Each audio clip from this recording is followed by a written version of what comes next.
বীরভূম জেলার রামপুরহাটে আবারও ভোট প্রচারে হাজির হলেন অভিনেতা তথা বিজেপি নেতা মিঠুন চক্রবর্তী। এদিন তিনি কলকাতা থেকে হেলিকপ্টারে করে তারাপীঠ রোড স্টেশন সংলগ্ন একটি মাঠে অবতরণ করেন।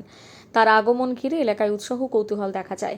মাঠে নামার পর সেখানে গাড়িতে করে তিনি রামপুরহাট শানঘাটা কালী মন্দিরে যান এবং পুজো দিয়ে প্রণাম সারেন। মন্দিরে কিছুক্ষণ অবস্থানের পর তিনি সুসজ্জিত গাড়িতে চড়ে বিজেপি প্রার্থী ধ্রুব সাহার সমর্থনে প্রচার করেন।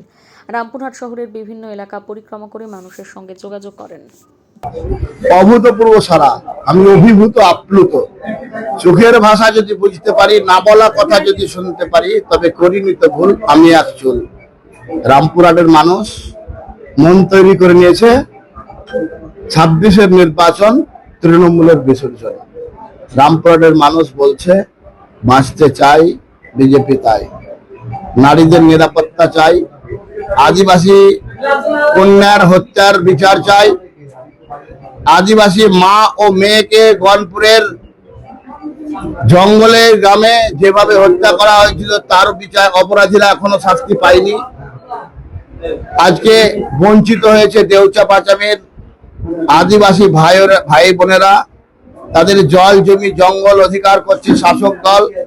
সামিরুল্লাহরা তাদের ভাই ভাইপোকে চাকরি দিচ্ছে। এর বিরুদ্ধে মানুষ গর্জে ওঠে, তৃণমূলকে সরাতে চাইছে, বিজেপির সরকার আনতে চাইছে। তাই মানুষ বলছে পাল্টানো দরকার, চাই বিজেপি সরকার।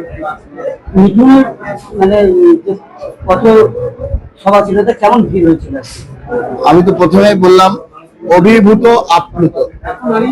যদি আপনি একটু তুলনামূলক আলোচনা করেন, দেবাদিদেব মহাদেবকে রক্ষা করার জন্য ডেকেছিলেন আমাদের 5 বারের বিধায়ক বর্ষিয়ান অধ্যাপক, কিন্তু তার সভায় মানুষ আসেনি।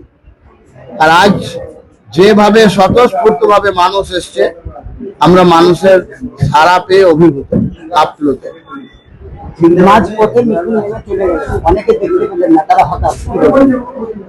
75 বছরের একজন ইয়ং ম্যান, এত তাপমাত্রা, প্রায় 40 ডিগ্রি তাপমাত্রা থাকতে থাকতে ওনার সাফোকেশন হয়ে গেল।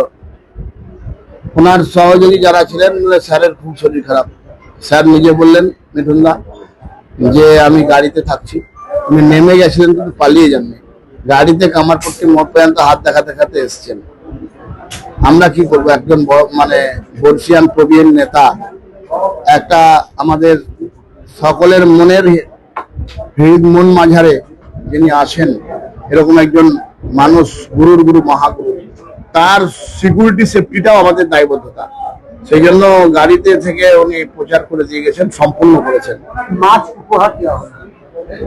বাঙালি মাছে ভাতে থাকে। যারা বলে ভারতীয় জনতা পার্টি মাছ বিরোধী, ভারতীয় জনতা পার্টি এলে মাছ খেতে দেবে না, ভারতীয় জনতা পার্টি এলে মাংস খেতে দেবে না, তাই মহাগুরুকে রামপুরহাট টাউনের বিজেপি মাছ খেতে দিয়েছে এবং বাঙালি মাছে ভাতে থাকবে বিজেপি সরকার এলে, এটা নিশ্চিত করিয়েছে রামপুরহাটবাসীকে।